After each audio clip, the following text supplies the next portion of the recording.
Olá, eu sou Bruno Damião, diretor de informática da SMP. Hoje falaremos sobre a deficiência auditiva em crianças. A perda auditiva é o déficit sensorial mais comum. Crianças surdas ou com outros problemas auditivos, com oportunidade de detecção precoce, diagnóstico e intervenções oportunas, poderão apresentar adequado desenvolvimento da linguagem e da cognição, comparável a crianças com audição normal. Durante os primeiros dias de vida, a voz materna certamente funciona como o maior elo entre a criança e a mãe, e durante toda a infância será o estímulo sensorial que mais sentimentos evocará.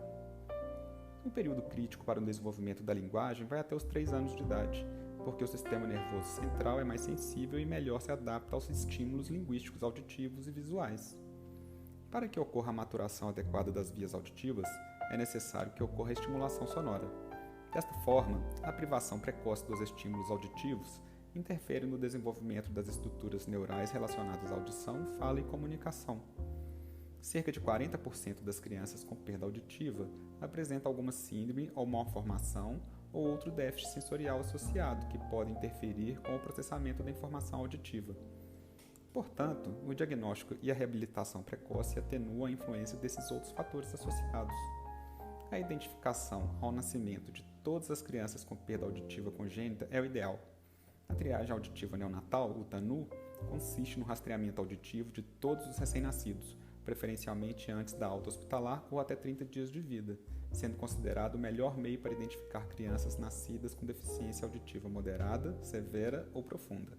Sem a TANU, o diagnóstico seria usualmente feito aos 2 ou 3 anos de idade. Quanto ao momento do seu início, a hipoacusia pode ser classificada como pré-lingual, pós-lingual ou congênita.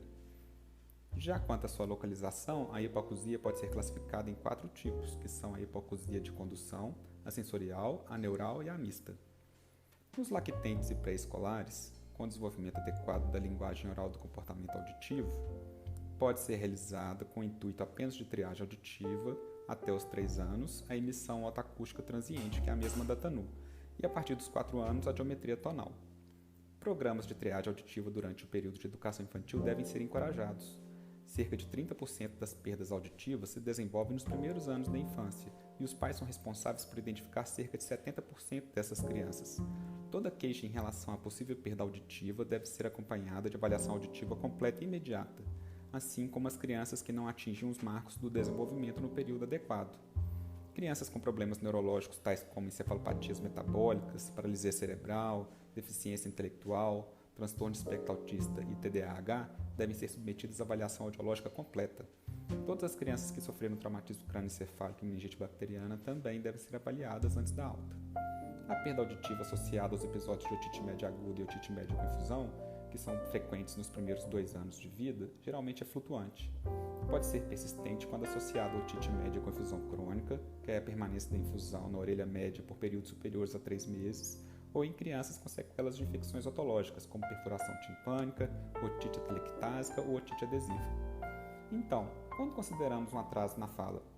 Após o nascimento, o som mais comum e natural que a criança vai emitir é o choro. Com 2 a 3 meses, ela será capaz de sorrir para você. A partir dos 6 meses, se não tiver problemas auditivos, a criança passa a ter a curiosidade e a capacidade de acompanhar sons. Com 12 meses, algumas crianças já conseguem dizer 1 a 2 palavrinhas e já se familiarizam com alguns nomes e objetos comuns. Existem variações, mas de acordo com o esperado para a idade, crianças de 2 anos devem estar combinando ao menos 2 palavras em frases simples. Descreverei agora alguns marcos do desenvolvimento da fala e da linguagem mais fáceis de avaliar. No nascimento aos 3 meses, a criança já presta atenção a sons, se acalma com a voz do cuidador e emite alguns sons. De 3 a 6 meses, a criança emite sons como se estivesse conversando e imita alguns sons que ouve. Já de 6 meses a 1 ano, a criança entende não, tchau e outras palavras comuns, e pode começar a falar palavras ou sílabas simples. Do primeiro ano até os 18 meses, a criança identifica partes do corpo, aponta o que quer, pode combinar palavras simples, responde a comandos verbais sem pistas visuais, começa a dizer as primeiras palavras com significado, tipo mamã, papá, dadá, olha quando é chamada pelo nome e já entende o não. De 18 meses até 2 anos, a criança utiliza 2 palavras combinando, tipo dá neném, dá dedeira, é meu, responde sim e não e usa gestos com a cabeça ou dedinho para responder perguntas. Já de 2 a 3 anos, a criança fala frases de 2 a 3 palavras, mas pode ter fala ainda não totalmente compreensível. sabe o nome dos objetos do dia a dia e quem são as pessoas próximas a ela. E até os 4 anos, a criança pode ter dificuldade com o R e encontros consonantais como o LH, mas fala frases e relatos, inventa histórias e pode responder perguntas com quem, onde e o quê.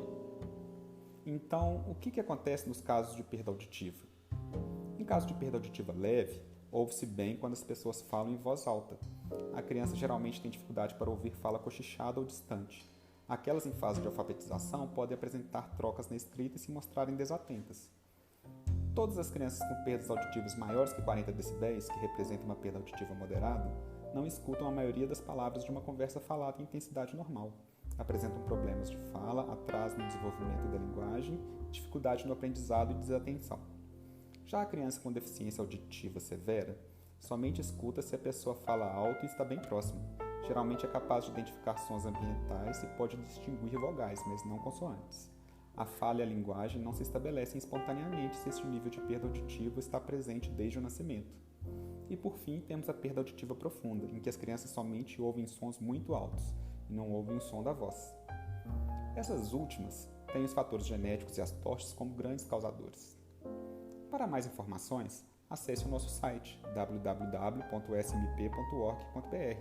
Acompanhe nossas redes sociais no Instagram e YouTube. E acompanhe nosso Momento Científico, dia 29 de junho, às 19h30. Até mais!